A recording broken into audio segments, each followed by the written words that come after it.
O meu povo sofre porque lhe falta conhecimento. Olá, meu nome é André Monteiro e aceitei o convite, o desafio de me lançar candidato a deputado estadual. E a citação que eu iniciei esse bate-papo é uma citação bíblica, a palavra de Deus, e que retrata a verdade. O nosso povo sofre porque lhe falta conhecimento. O nosso povo sofre porque lhe falta educação. Eu gostaria de bater um papo breve sobre educação. Eu fico pensando em casa o porquê da nossa educação ser tão desvalorizada ou receber tão pouco investimento. E chego à conclusão de que não é interessante para os maus políticos que tenhamos um povo educado. Eu me lembro que quando comecei a estudar, lá no antigo primário, e quando eu passei para o antigo ginásio, que essas duas fazem parte do ensino fundamental hoje, foi incluso na minha grade curricular uma matéria chamada OSPB, Organização Social e Política do Brasil. E foi através desta matéria, estudando esta matéria, que com 11 anos eu comecei a conhecer sobre os 3 poderes que fazem parte da administração do nosso país, que é o poder executivo, o legislativo e o judiciário. Aprendi também, mesmo que de forma superficial, como os representantes desses poderes eram levados a exercer seus cargos. E vi que era através de nossos votos.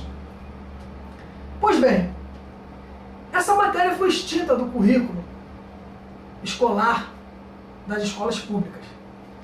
Por que será?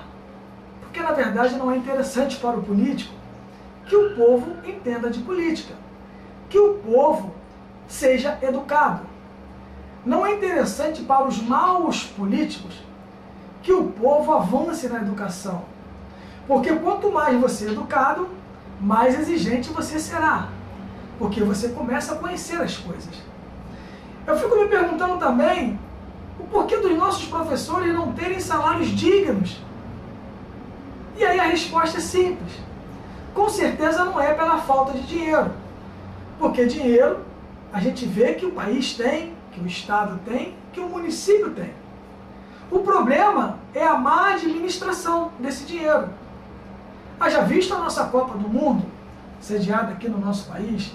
Não sou contra a Copa do Mundo ser sediada no nosso país.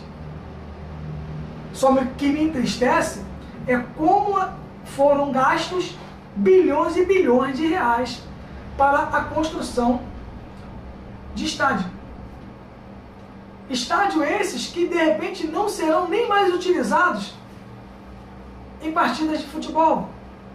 Ou se forem, em determinados estados, serão partidas de futebol pagas pelo bolso do próprio cidadão, do povo. É interessante nós entendermos que a educação é a base de tudo.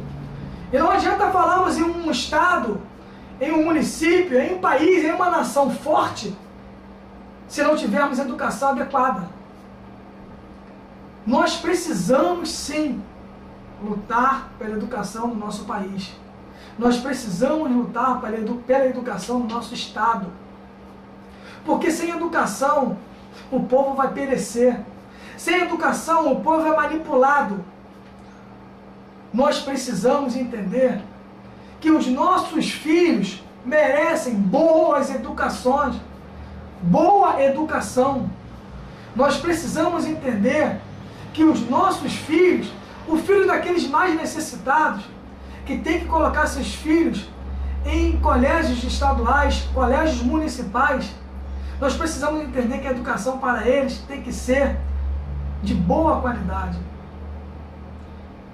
Nós precisamos entender que se nós quisermos mudar a nossa situação, temos que começar a mudar o nosso sistema educacional. Mas isso não interessa para alguns políticos. Isso não interessa para alguns governantes. O que interessa para eles é que o povo permaneça necessitado de migalhas, de esmolas, porque fazer política tendo que dar esmola é mais barato para o político. Quando você começa a aprender, começa a ter uma boa educação, você começa a ser exigente e começa a exigir coisas melhores para você.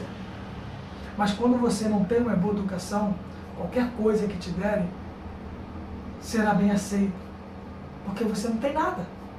E o que vier, está ótimo.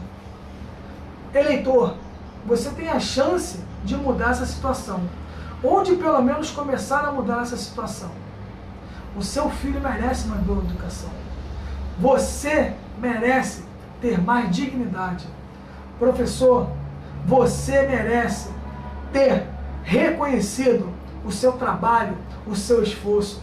Você é digno, professor, de melhores salários e melhores condições de trabalho. Por isso, nessa eleição, diga não à corrupção, não venda o seu voto. Obrigado.